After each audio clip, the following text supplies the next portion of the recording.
kesetiaan yang kuberikan dibalas dengan pengkhianatan. Maka biarlah keluarga yang selama ini membanggakan suamiku menjadi saksi saat topengnya jatuh satu persatu. Namaku Yuni, seorang perempuan biasa yang hidupnya mungkin tampak sempurna di mata orang lain. Aku menikah dengan Dendi, lelaki yang dulu kuanggap sosok paling tepat untuk menemaniku menua. Kami sudah menikah 5 tahun, dan selama itu aku mencoba menjadi istri yang baik. Aku menjaga rumah, menyiapkan segala kebutuhan Dendi, bahkan rela menahan rindu ketika dia sering lembur demi pekerjaannya. Setidaknya, itulah alasan yang selalu dia katakan padaku. Di hadapan orang-orang, pernikahan kami terlihat harmonis. Keluarga Dendi, terutama ibunya, Bu Sukma, sering memuji ketekunanku sebagai istri. Bagiku, pujian itu tak lebih dari formalitas. Sebab yang mereka tidak tahu, ada retakan halus yang semakin hari semakin melebar dalam rumah tanggaku. Aku mulai menyadarinya sejak 1 tahun terakhir. Dendi semakin jarang menyapaku saat pulang. Ia lebih sering sibuk dengan ponselnya, tertawa kecil membaca sesuatu yang tak pernah ia bagi denganku. Aku mencoba positif, mengira itu sekadar urusan kerja. Tapi batin seorang istri selalu punya naluri yang lebih tajam daripada dugaan logika. Malam itu, seperti biasa, aku duduk di meja makan dengan sepiring nasi goreng yang sudah dingin.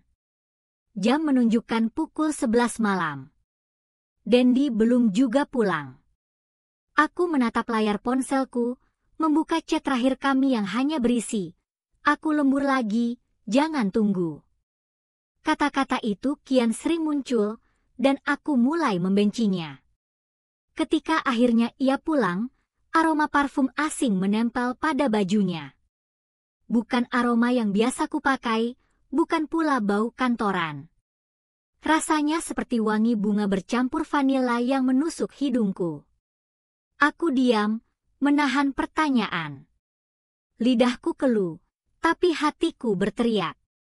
"Maaf, Yun. Rapat tadi molor. Besok ada presentasi besar," katanya dengan wajah lelah.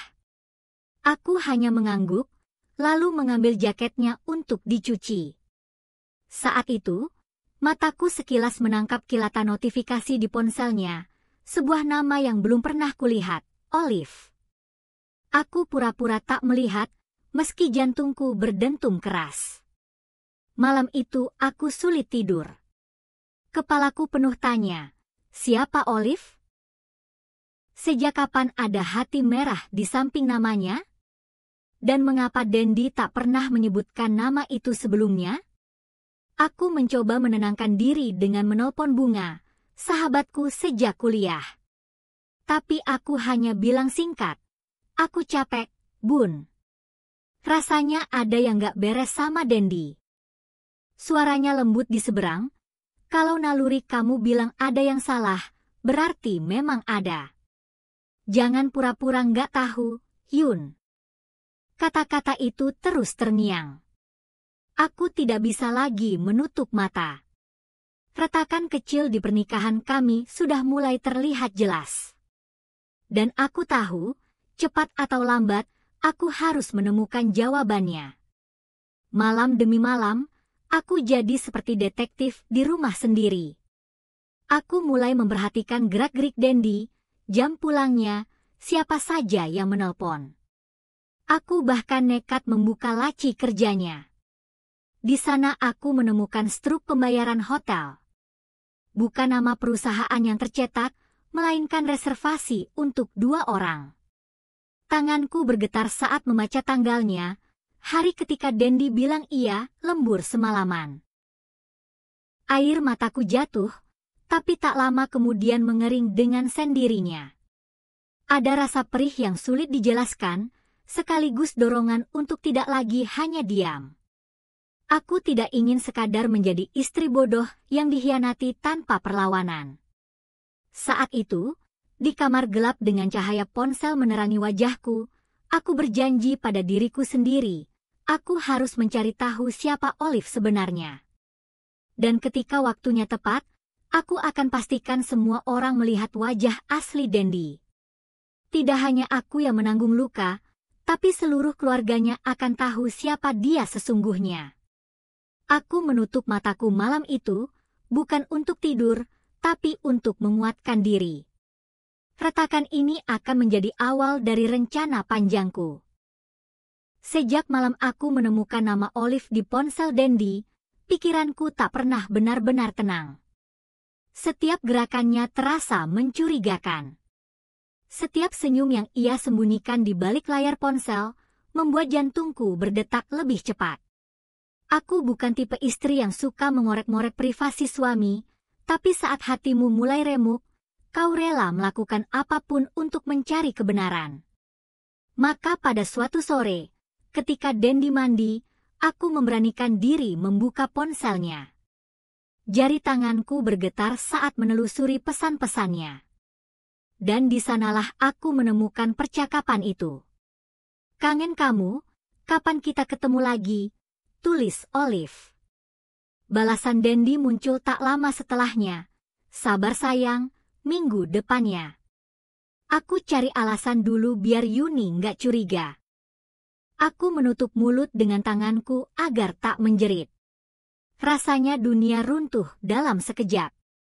Kata-kata itu menusuk dadaku lebih dalam dari belati manapun. Olive. Nama itu akhirnya jelas. Bukan sekadar bayangan, bukan sekadar firasat. Ia nyata. Ia ada di antara kami, dan Dendi menyebutnya dengan panggilan yang seharusnya hanya untukku. Malam itu aku pergi ke rumah Bunga. Aku butuh seseorang yang bisa mendengar, seseorang yang tak akan menilaimu meski kau mengaku kalah di dalam pernikahanmu. Bunga menatapku serius setelah membaca screenshot percakapan yang kubawa. "Yun, kamu nggak bisa terus-terusan diam. Kalau kamu diam, kamu cuma akan disakiti berkali-kali. Tapi aku takut, Bun. Takut kalau aku salah langkah." Bu Sukma selalu menyanjung Dendi di depan semua orang. "Kalau aku buka aibnya, aku bisa jadi yang dipersalahkan," kataku dengan suara bergetar. Bunga menggenggam tanganku erat. "Dengar ya, kalau suami kamu tega selingkuh, berarti dia sudah melanggar ikrar pernikahan kalian. Kamu punya hak buat melawan. Jangan takut sama nama besar keluarganya. Kamu harus cari bukti yang lebih kuat." Aku mengangguk pelan. Kata-kata Bunga menyalakan sedikit keberanian dalam diriku. Sejak saat itu, aku mulai mengikuti pola kebohongan Dendi. Aku memperhatikan jam-jam ia keluar rumah, alasan yang ia berikan, bahkan aroma parfum yang menempel di bajunya. Perlahan, kepingan puzzle itu mulai terbentuk. Suatu hari, aku memberanikan diri mendatangi kantor Dendi dengan dalih ingin memberikan makan siang. Namun, kata satpam, Dendi sudah keluar sejak pagi. Katanya, ada janji dengan klien di sebuah kafe. Pikiranku langsung berputar. Aku tahu, itu bukan klien. Itu pasti Olive. Aku tak menemukannya hari itu. Tapi setidaknya aku yakin, dugaan Bunga benar. Dendi sudah menyusun kebohongan rapih, dan aku harus mencari cara untuk menjatuhkannya dengan bukti yang tak terbantahkan. Malamnya, ketika Dendi sudah tertidur, aku membuka kembali ponselnya. Ada pesan masuk dari Olive, "Besok jangan lupa, aku sudah reservasi tempat di resto yang kamu suka. Jangan sampai telat ya, sayang." Aku menelan ludah. Jadi, Olive bukan hanya selingkuhan sembarangan. Dia berani mengatur, bahkan memanjakan Dendi dengan cara yang selama ini aku lakukan. Hatiku panas. Bukan hanya karena Dendi berkhianat, tapi karena perempuan itu merasa berhak menempati posisiku. Di titik itu, aku sadar. Aku tak bisa hanya mengandalkan air mata. Aku harus bermain lebih pintar. Aku harus membuat Olive dan Dendi menginjak ranjau yang kubuat sendiri. Aku masih ingat kata-kata Bunga sebelum aku pulang malam itu. Yun, kalau kamu mau menang, jangan cuma tangkap basah. Kamu harus bikin dia malu di depan orang-orang yang paling dia hormati. Aku terdiam lama di perjalanan pulang, tapi dalam hatiku sudah terukir sebuah rencana.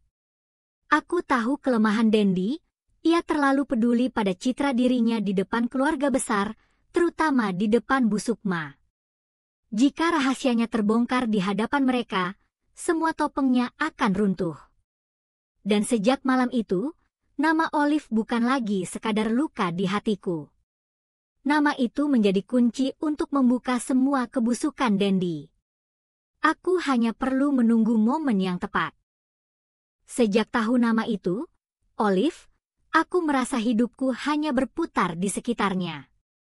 Aku ingin tahu siapa dia, dari mana asalnya, dan bagaimana bisa dia masuk begitu saja dalam rumah tanggaku.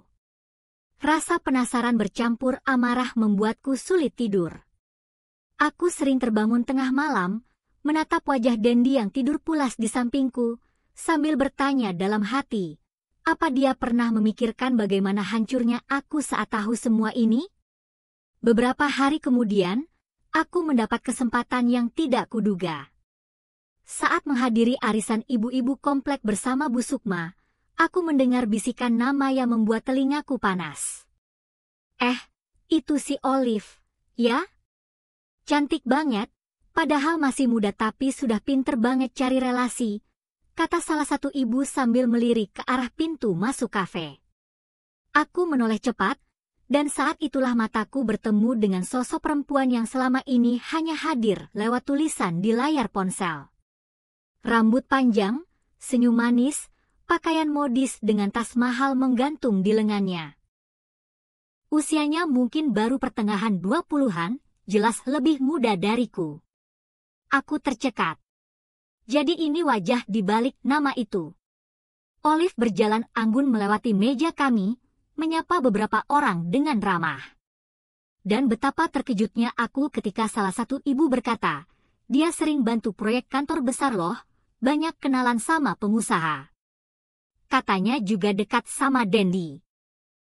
Hatiku berdesir, bukan karena kagum, tapi karena marah. Jadi, Olive bukan hanya sekadar teman main Dendi. Dia ada di lingkaran sosial kami. Tidak heran Dendi bisa dengan mudah menyamarkan kehadirannya. Aku segera mengalihkan pandangan, takut Bu Sukma menangkap perubahan wajahku. Aku tahu, Bu Sukma adalah tipe mertua yang selalu menutup mata pada kesalahan anaknya. Ia terlalu bangga dengan Dendi, si anak sulung yang sukses di mata keluarga. Malamnya, aku menceritakan pertemuan itu pada Bunga.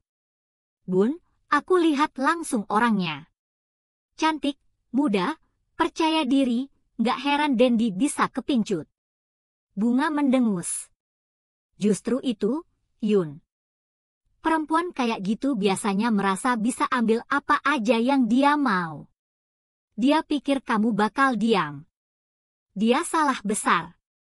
Kata-kata Bunga menyulut sesuatu dalam diriku. Untuk pertama kalinya, aku tidak hanya merasa korban. Aku merasa terdorong untuk melawan. Aku mulai mencari tahu lebih dalam tentang Olive. Dari media sosialnya, aku melihat hidupnya penuh dengan kemewahan. Foto-foto di restoran mahal, liburan ke Bali, dan yang paling membuatku muak, foto tas dan perhiasan yang kukenal pernah kulihat di kamar Dendi.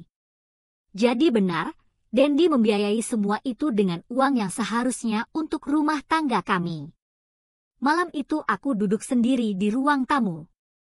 Gelap, hanya lampu kecil yang menyala. Dalam kepalaku, potongan-potongan rencana mulai tersusun. Jika aku hanya menuduh tanpa bukti, aku akan dianggap istri pencemburu. Tapi jika aku bisa menjebak mereka di depan semua orang, terutama keluarga Dendi, maka semua topeng akan runtuh. Aku tahu momen itu akan datang sebentar lagi. Bu Sukma sedang merencanakan acara inti keluarga, pertemuan besar yang akan mengumpulkan semua anggota keluarga untuk membicarakan bisnis.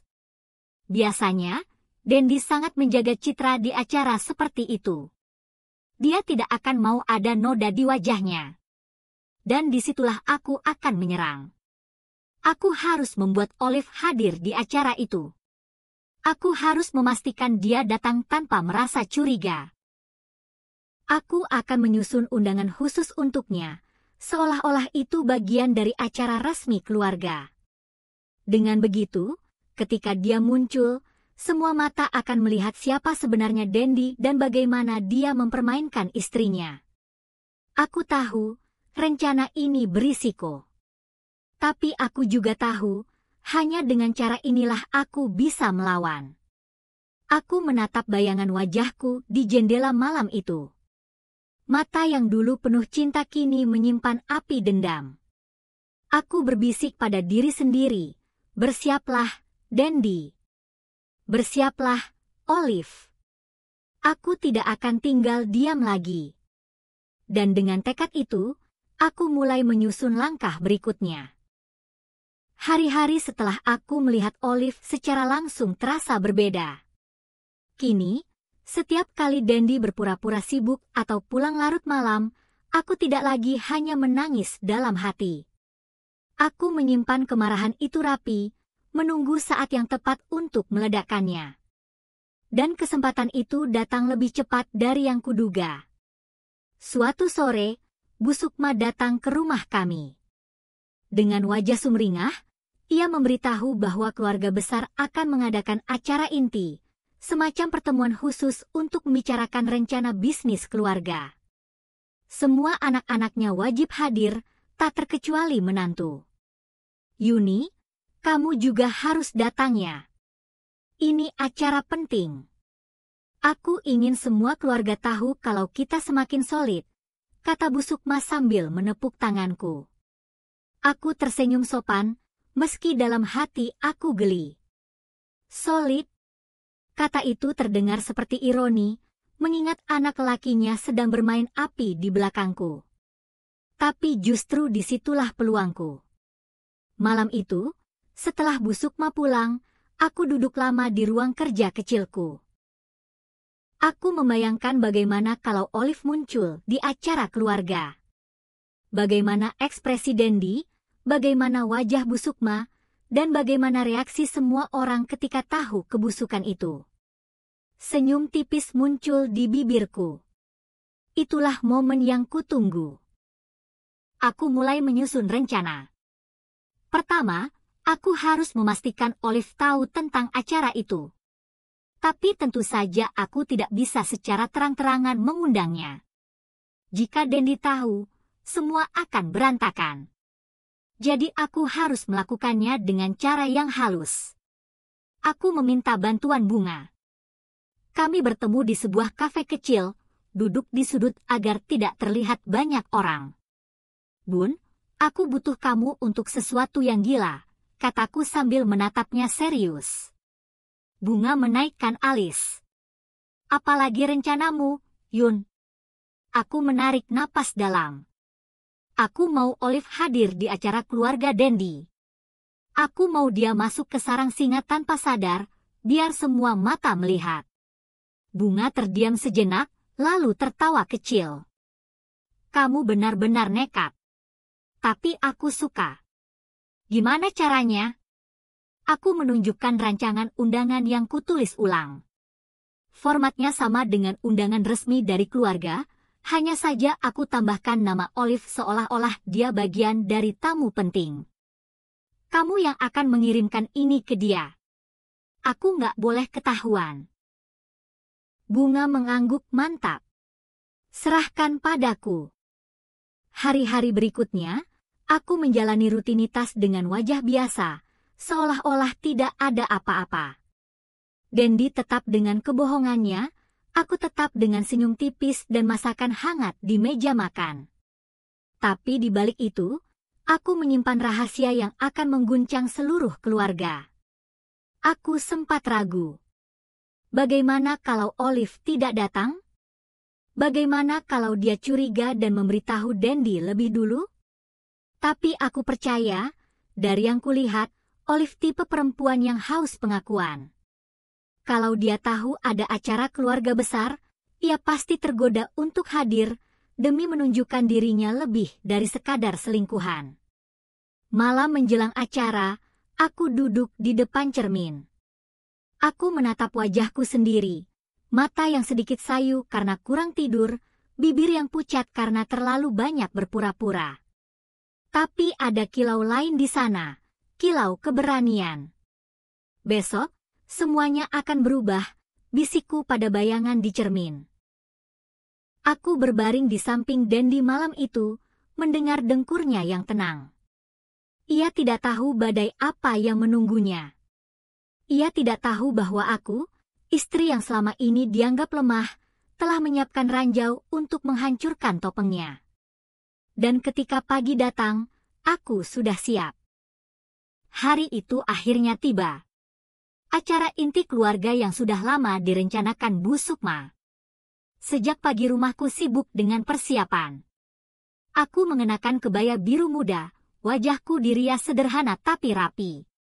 Dari luar, aku tampak seperti menantu yang baik, siap mendampingi suaminya. Tapi di dalam, dadaku berdegup kencang seperti genderang perang. Dendi terlihat sibuk mematut diri di depan cermin. Jangan bikin masalah hari ini, Yun. Mama pengen lihat semuanya berjalan lancar, katanya sambil merapikan dasinya. Aku hanya tersenyum tipis. Kalau saja dia tahu, akulah yang sedang menyiapkan masalah terbesar dalam hidupnya. Kami berangkat bersama ke rumah keluarga besar. Saat mobil melaju, aku menatap keluar jendela, menenangkan diri. Yang terus berputar di kepalaku hanya satu, apakah Olive benar-benar akan datang? Sesampainya di rumah besar Bu Sukma, suasana sudah ramai. Para kerabat duduk rapi di ruang tamu yang luas, meja penuh hidangan. Tawa dan obrolan terdengar di mana-mana. Bu Sukma menyambutku dengan pelukan hangat, lalu dengan bangga memperkenalkan Dendi sebagai anak andalan keluarga. Aku tersenyum hambar, pura-pura bangga padahal hatiku mual.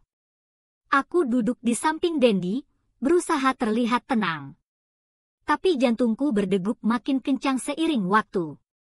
Setiap kali pintu depan terbuka, aku menoleh cepat, berharap yang masuk adalah sosok yang kutunggu. Tapi menit demi menit berlalu, Olive tak kunjung terlihat. "Kenapa kamu kelihatan pucat, Yun?" bisik Feby, adik Dendi, yang duduk tak jauh dariku. Ia menatapku heran. Aku hanya geleng, pura-pura lelah. Dalam hati aku panik. Bagaimana kalau Olive curiga? Bagaimana kalau undangan itu dianggap jebakan? Semua rencanaku bisa hancur malam ini. Acara mulai berjalan. Bu Sukma berdiri memberi sambutan, membicarakan rencana bisnis keluarga. Semua orang memperhatikan dengan serius. Aku hanya duduk gelisah, mataku terus melirik ke arah pintu. Dan tepat ketika aku hampir kehilangan harapan, suara tumit sepatu berderap memasuki ruangan. Aku menoleh, dan di sanalah dia. Olive. Dengan gaun anggun warna merah marun, rambut panjang tergerai, dan senyum percaya diri, ia melangkah masuk seolah-olah tempat itu memang miliknya. Semua orang menoleh kaget, termasuk Dendi yang langsung pucat pasi. Aku menahan senyum kecil. Inilah yang kutunggu. "Permisi, maaf saya telat," kata Olive dengan suara manis, seolah dia tamu resmi. Beberapa orang saling berbisik, bingung siapa dia sebenarnya. Dendi buru-buru berdiri, wajahnya tegang. "Olive, kamu ngapain di sini?" bisiknya panik. Aku berpura-pura terkejut, menoleh ke arah Dendi dengan tatapan penuh tanda tanya. "Kamu kenal dia?" Dan suaraku cukup keras untuk terdengar oleh beberapa orang di sekitar kami. Semua mata kini beralih pada Dendi. Suasana yang tadinya hangat mendadak mencekam. Bu Sukma bahkan menghentikan ucapannya, menatap anak sulungnya dengan bingung. Olive tersenyum tipis. "Oh, jadi mereka belum tahu, ya?" katanya pelan, tapi cukup untuk membuat darahku berdesir. Aku bisa merasakan tangan Dendi gemetar di pangkuannya. Dia sedang terjebak. Dan untuk pertama kalinya setelah sekian lama, aku merasa memiliki kendali penuh atas situasi. Aku duduk tegak, menunggu langkah selanjutnya. Semua ini baru permulaan. Ketika Olive berdiri di tengah ruangan dengan senyum penuh percaya diri, udara seketika terasa berat. Semua mata memandangnya, seakan menunggu penjelasan siapa perempuan yang berani masuk begitu saja ke acara inti keluarga besar. Aku menahan napas, menikmati ketegangan yang menyelimuti wajah Dendi. Wajahnya pucat, keringat dingin menetes di pelipisnya. Dalam hati aku bersorak, inilah saatnya. Namun sesuatu yang tak kuduga terjadi. Alih-alih panik atau salah tingkah, Olive melangkah anggun ke depan, menatap semua orang dengan tatapan tajam. "Nama saya Olive," katanya lantang. "Dan saya diundang ke sini." Beberapa orang saling berbisik, termasuk Bu Sukma yang tampak bingung. "Diundang siapa?" tanyanya dengan dahi berkerut. Aku pura-pura terkejut, tapi dalam hati aku bergemuruh. Undangan itu memang aku yang buat, tapi dia seharusnya tidak tahu. Dendi berdiri cepat, mencoba mengendalikan situasi. "Mama, ini pasti salah paham. Dia nggak ada hubungannya sama keluarga kita." Tapi Olive hanya tersenyum sinis. "Masa, Den? Kamu lupa berapa kali kamu janji mau kenalin aku ke keluargamu?" katanya sambil melipat tangan di dada. Desahan kaget terdengar di antara kerabat. Aku menatap Dendi dengan ekspresi terluka, sengaja memperlihatkan seolah aku baru tahu. Namun Olive belum selesai. Dia melangkah lebih dekat, suaranya semakin tajam. "Kalian semua mungkin mengenal Dendi sebagai pria sukses, anak sulung kebanggaan keluarga. Tapi apa kalian tahu, uang yang dia pamerkan selama ini bukan hanya dari kerja keras? Dia punya hutang judi ratusan juta. Dia memasukkan laporan keuangan kantor, dan ia berhenti sebentar, menatapku dengan tatapan menusuk. Dia sering menyalahkan istrinya kalau ketahuan boros." Darahku berdesir. Kata-kata itu seperti pisau baru yang menusukku. Aku memang tahu Dendi berselingkuh, tapi aku tidak pernah menduga ada hutang judi dan manipulasi bisnis. Apalagi ia berani menjelekkan namaku di belakang keluarga.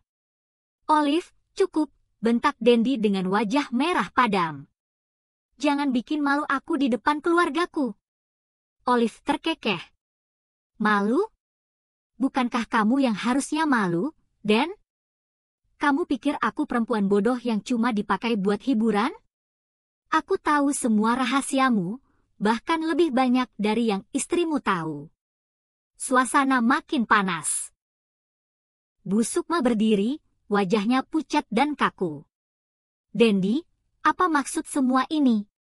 Aku duduk diam, jantungku berdetak tak karuan. Ini di luar rencana. Aku ingin mempermalukan Dendi, tapi Olive justru membalikkan permainan, seolah-olah dia yang memegang kendali. Aku bisa merasakan tatapan semua orang bergantian antara aku, Dendi, dan Olive. Rasa malu bercampur marah menyeruak di dadaku.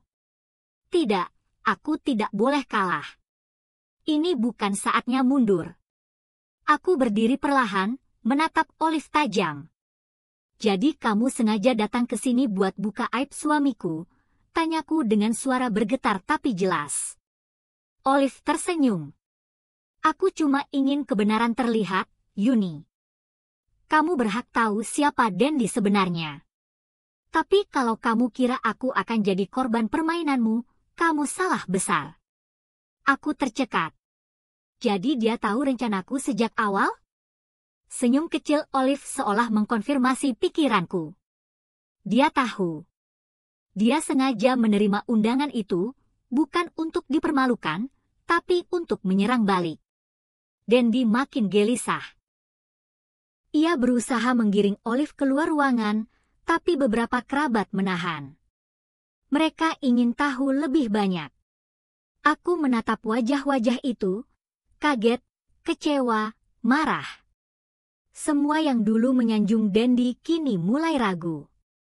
Aku menegakkan tubuhku. Jika Olive pikir aku akan mundur, dia salah. Memang dia berhasil membuka rahasia baru yang membuatku kaget, tapi aku masih punya kartu as, bukti perselingkuhan.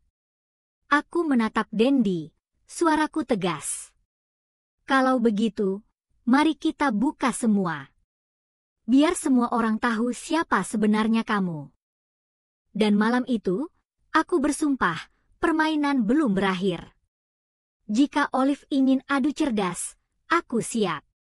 Jika Dendi ingin menyelamatkan wajahnya, aku akan memastikan wajah itu hancur di depan keluarganya sendiri. Ini bukan lagi sekadar jebakan. Ini perang terbuka. Ruangan besar itu berubah hening. Semua tatapan menekan dadaku seperti ribuan jarum. Dendi berdiri di tengah, wajahnya merah padam, sementara Olive masih tegak dengan senyum sinis, seolah-olah dialah pemenang malam itu. Tapi aku tidak akan membiarkan mereka mengendalikan panggung ini. Aku sudah terlalu lama diam, sudah terlalu lama dipermalukan dalam senyap. Malam ini, giliranku. Aku menarik napas dalam-dalam, lalu melangkah maju. Kalau begitu, kataku dengan suara yang cukup keras untuk terdengar semua orang, biar saya tunjukkan siapa sebenarnya suami saya. Dendi langsung menoleh, panik. Yuni, jangan. Aku mengeluarkan ponsel dari tas kecilku. Jari-jariku gemetar, bukan karena ragu, tapi karena adrenalin yang mendesak. Aku membuka folder khusus yang sudah kusiapkan. Foto-foto, rekaman, bahkan tangkapan layar percakapan. Semuanya ada di sana. Dengan sekali sentuh, layar ponselku menampilkan gambar Dendi dan Olive di sebuah kafe, berpegangan tangan. Beberapa kerabat terperanjat. Aku melanjutkan, menggulirkan layar, memperlihatkan foto mereka di hotel. Rekaman suara Dendi memanggil Olive dengan panggilan sayang. Aku bertahan selama ini karena ingin menjaga kehormatan keluarga, kataku, menatap langsung ke arah Bu Sukma yang terdiam kaku. Tapi lihatlah, inilah anak sulung yang Mama banggakan.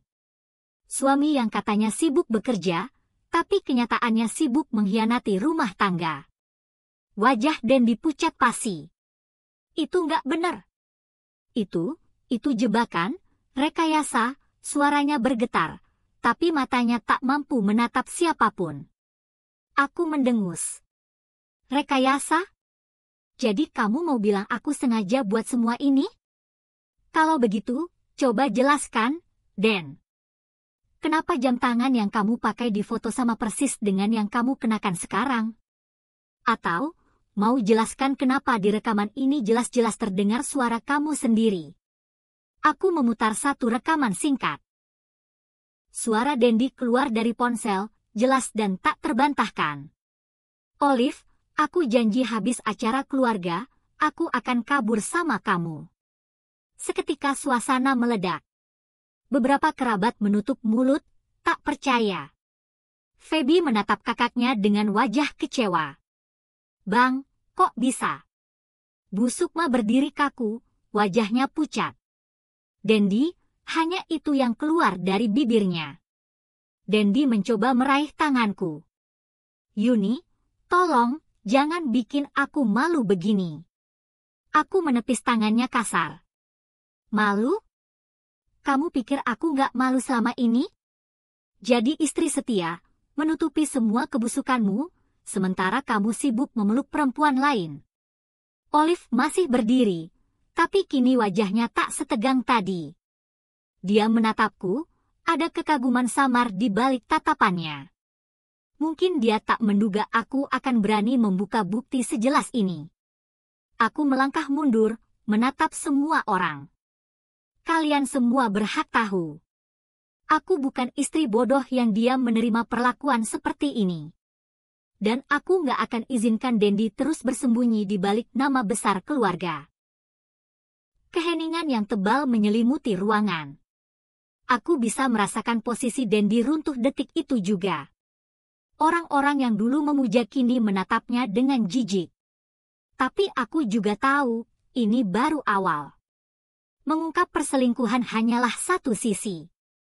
Masih ada hutang, masih ada manipulasi yang Olive sebutkan. Semua itu akan jadi pukulan berikutnya. Aku menatap Dendi sekali lagi, suaraku tegas. Kamu sudah mempermalukan aku. Sekarang biar aku yang mempermalukanmu di hadapan keluargamu sendiri. Dan untuk pertama kalinya, aku melihat Dendi benar-benar tak berdaya. Ruangan besar itu seperti medan perang setelah ledakan. Wajah-wajah keluarga Dendi penuh kekecewaan, bisikan-bisikan tajam terdengar di setiap sudut. Aku berdiri tegak di tengah lingkaran pandangan mereka, dengan napas berat, tapi mataku tak lagi bergetar. Aku tidak lagi perempuan yang diam dan dipermalukan, malam ini aku adalah saksi, sekaligus penghukum. Dendi terduduk di kursi, wajahnya tertutup tangan. Semua bukti sudah kukeluarkan, foto, rekaman, percakapan. Tidak ada lagi alasan yang bisa ia gunakan. Tapi aku tahu, ini belum cukup. Aku harus memastikan kehancurannya benar-benar sempurna. Aku menatap ke arah Olive yang kini tampak lebih tenang, seolah puas dengan kekacauan ini. Kamu sudah membuka soal hutang dan manipulasi Dendi, kataku tajam. Kalau begitu, mari kita buktikan. Beberapa kerabat mulai berbisik lagi, penasaran. Olive mengangkat alis, lalu mengeluarkan ponselnya. Aku punya beberapa catatan transfer, juga foto saat Dendi keluar dari rumah bandar judi. Dia pikir aku nggak tahu, padahal aku simpan semuanya. Aku tersenyum tipis. Bagus. Tunjukkan.